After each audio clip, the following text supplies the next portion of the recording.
Estamos realizando o exame.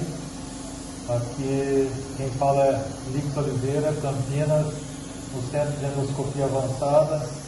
Estamos aqui no SECO e, como na nossa rotina, utilizamos o LCI, Liquid Color Image, para retirar o equipamento. Vamos olhando atrás das pregas.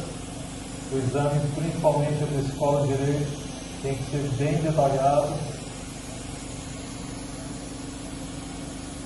senão perdemos a chance da detecção de lesões.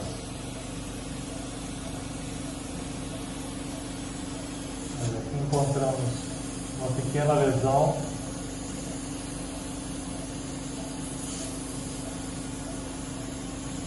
E com o LCI ela me parece já um pouquinho mais vascularizada, isso lembra uma lesão adelomatória. Para vocês verem os nuances que esse aparelho Luxel com o colonoscópio 360 com magnificação, aqui a luz branca, a diferença que nós temos para o LCI, salientando muito mais o branco e o vermelho e facilitando a visibilização da lesão.